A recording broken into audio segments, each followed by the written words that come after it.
สบายดีพี่น้องทุกคนหวังว่าพี่น้องทุกคนจะสบายดีให้พี่น้องเนาะพากันเปิดไปอยู่ในพระคัมภีร์โยซูวบทที่7ข้อที่1หาข้อที่26แต่ข้าพเจ้าจะอ่านแต่3ข้อเท่านั้นพระเจ้ายาเวห์ได้กล่าวแก่โยซูวว่าจงลุกขึ้นเป็นหยังเจ้าจึงมุ่งหน้าอยู่อย่างนี้สัตว์อิสราเอลได้เฮ็ดบาปพวกเขาได้ละเมิดพันธสัญญาที่เฮาได้สั่งพวกเขาให้ถือรักษาพวกเขาได้เอาบางสิ่งบางอย่างที่ต้องถูกทำลายนั้นพวกเขาได้ลักเอามาและเอาไว้แล้วเอาสิ่งนี้รวมเข้ากับสิ่งของตนเองด้วยเหตุนี้สัตว์อิสราเอลจึงสู้รบเราศัตรูของพวกเขาบ่ได้พวกเขาถูกตีให้ถอยหนีไป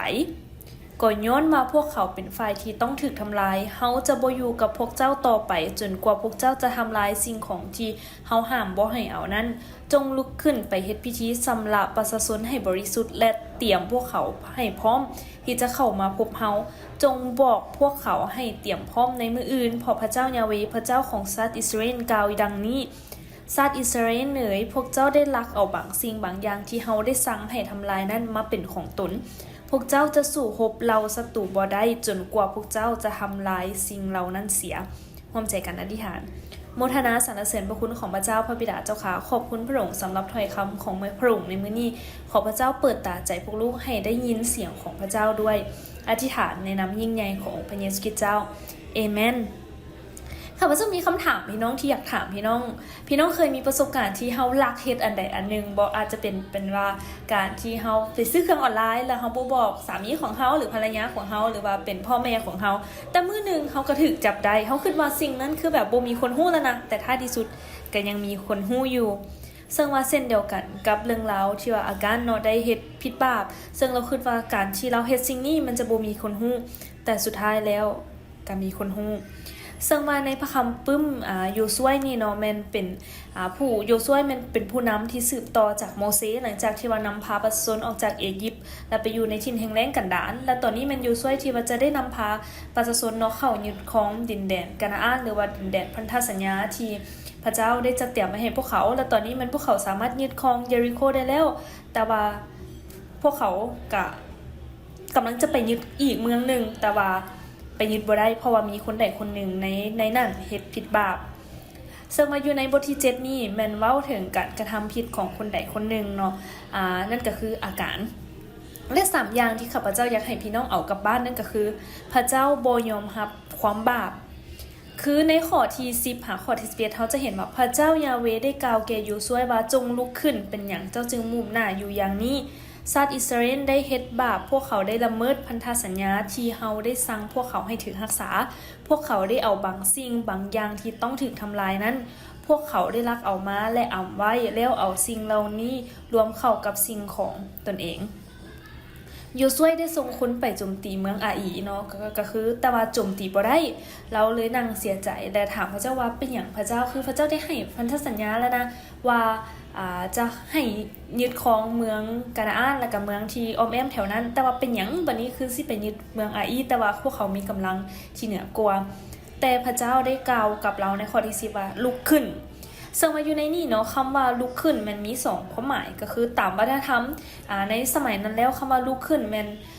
มี2อย่างก็คือว่าอันนึงมันการที่ลุกขึ้นมาภาวนาอธิษฐานและอันที่2มันต้องเป็นการเอิ้นให้ผู้นำในการเฮ็ดอันใดอันหนึ่งในการได้ใช้ฤทธิ์อำนาจหรือว่าใช้สิทธิที่พระเจ้าได้มอบให้นั้นในการที่จัดการแก้ไขปัญหาได้นึงนั่นก็คือภาวะความเป็นผู้นำของโยซูวสัตว์อิสราเอลได้เฮ็ดผิดบาปก็คือสัตว์อิสราเอลเนาะในข้อที่1คือเฮากลับไปเฮาเห็นว่าแต่สัตว์อิสราเอลได้ละเมิดในสิ่งของที่ต้องถวายนั่นคืออาการเป็นลูกของการมีหลานซ้ายของซับตีและคนในตระกูลเซราเผ่ายูดาได้เอาเครื่องสิ่งของที่ต้องถวายนั้นไปเป็นของตนฉะนั้นพระเจ้ายาเวห์จึงโกรธให้สัตว์อิสราเอลอย่างหนักซึ่งว่าอยู่ในนั้นเนาะสัตว์อิสราเอลในที่นี้มันอาการเนาะเราเป็นคนที่ว่าได้ละเมิดซึ่งว่าเราได้ละเมิดหยังก็คือเราได้เอาสิ่งของที่พระเจ้าต้องห้ามก็คือสิ่งของที่ทำลายแต่เรากลับเอามาเป็นของตัวเองแล้วเราเห็นได้เลยว่าลักษณะของพระเจ้าเป็นพระเจ้าที่บริสุทธิ์พระองค์บ่สามารถประนีประนอมความบาปได้สิ่งของเล็กๆน้อยๆแต่ว่าเป็นสิ่งใหญ่สำหรับพระเจ้าเพราะพระเจ้าของเราเป็นพระเจ้าที่บ่ประนีประนอมกับความบาป และอย่างที่สองเนาะพระเจ้าได้อนุญาตให้มีผลตามมาก็คือเขาจะเห็นในข้อที่12ว่าด้วยเหตุนี้สัตว์อิสราเอลจึงสู้รบเราศัตรูของพวกเขาบ่ได้พวกเขาถูกตีให้ถอยหนีไปก็ย้อนว่าพวกเขาเป็นฝ่ายที่ต้องทำลายเฮาจะบ่อยู่กับพวกเจ้าต่อไปจนกว่าพวกเจ้าจะทำลายสิ่งที่เฮาห้ามบ่ให้เอานั้นพระเจ้าเป็นพระเจ้าที่ทรงรักแต่พระองค์เป็นผู้บริสุทธิ์เพราะฉะนั้นเนาะพระองค์จะอนุญาตให้มีผลตามมาของการกระทำของเฮาซึ่งว่าเฮาเห็นเนาะในข้อที่12กล่าวว่าชาติอิสราเอลจึงสู้รบศัตรูของพวกเขาบ่ได้แน่นอนว่าพระเจ้ารักเฮาแต่พระเจ้าได้อนุญาตให้การกระทำของเฮาให้มีผลตามมาถ้าเฮาย้อนกลับไปอ่านข้อทั้งถึงเนาะตั้งแต่ข้อที่1ลงมาจะเห็นว่าซาล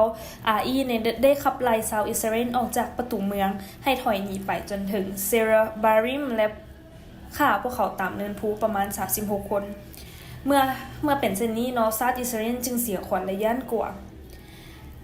พระเจ้าได้ให้สัญญากับชาติอิสราเอลว่าพวกเขาจะสามารถยึดเมืองได้ถ้าหากว่าพวกเขาเชื่อฟังแต่ย้อนว่าพวกเขาบ่เชื่อฟังพระเจ้าจึงอนุญาตให้มีผลตามมาพระเจ้าบอกว่าพระเจ้าจะบ่อยู่กับพวกเจ้าอีกต่อไปจนกว่าพวกเจ้าจะทำลายสิ่งที่เฮาห้ามบ่ให้เอานั้นหมายความว่าพระเจ้า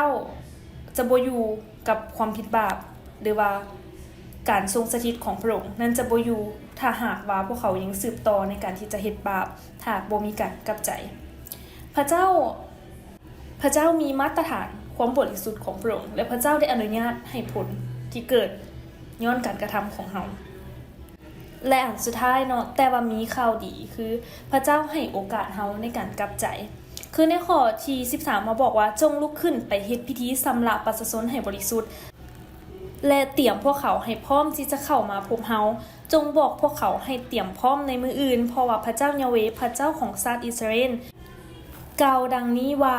ชาติอิสราเอลพวกเจ้าได้ลักเอาบางสิ่งบางอย่างที่เฮาได้สั่งให้ทำลายนั้นมาเป็นของตนพวกเจ้าจะสู้รบเราศัตรูบ่ได้จนกว่าพวกเจ้าจะทำลายสิ่งเหล่านั้นเสียก็คืออยู่ในนี้เนาะจงลุกขึ้นมันว่าเป็นการที่เอิ้นให้กระทำอันใดอันหนึ่งในการที่เป็นผู้นำของอิสราเอลเช่นเดียวกันที่พระเจ้าบอกว่าจงลุกขึ้นไปเฮ็ดพิธีสำละประชาชนให้บริสุทธิ์ก็คือพระเจ้าได้บอกอยู่ซวยว่าลุกขึ้นเฮ็ดอันใดอันหนึ่งซึ่งว่าอยู่ในนี้สำละตนให้บริสุทธิ์คือพี่น้องคุ้นๆบ่เมื่อเวลาฟังมาเฮาจะเห็นเนาะอยู่ในบทที่โยซูวาบทที่3ข้อที่5เฮาก็เห็นว่าพระเจ้าได้เอิ้นประชาชนให้สำละตนให้บริสุทธิ์ก่อนจะข้ามไปแม่น้ำจอร์แดนก่อนที่พระองค์จะจัดเตรียมหรือว่าอวยพรพระเจ้าอยากให้เฮาสำละตัวเองก่อนเช่นเดียวกันกับอยู่ในที่นี้คือเมื่อประชาชนเฮ็ดผิดบาปพระเจ้าให้โอกาสเฮาในการที่จะสำละตนเองก่อนซึ่งว่าอยู่ในนั้นเนาะพระองค์บ่ปณิประนอมการบ่เชื่อฟังในความบาปของพวกเฮาแล้วอยู่ในนั้นอยู่ช่วยก็ได้นำพาประชาชนในการที่ไปสำละตนและสุดท้ายเนาะผลก็คือว่าเผ่ายูดาห์ที่ว่าถูกเลือกและเพิ่นได้เอิ้นได้เผ่ายูดาห์คือในข้อที่16ข้อที่17เนาะเพิ่นได้นำเอาเผ่ายูดาห์ไปข้างหน้าและตระกูลเซราได้ถูกเลือกและจนสืบไปจนฮู้ว่าอาการเป็นคนที่รักเอามาเพราะฉะนั้นเฮาเห็นได้เลยว่าอาการเนาะบ่สามารถปกปิดความบาปของตัวเองต่อกับพระเจ้าได้เพราะว่าพระเจ้าเป็นผู้ที่ฮู้และผู้ที่เห็นเมื่อที่ว่าเฮาฟังมาฮอดนี้แล้วข้าพเจ้าบ่อยากให้พี่น้องมีความรู้สึกว่า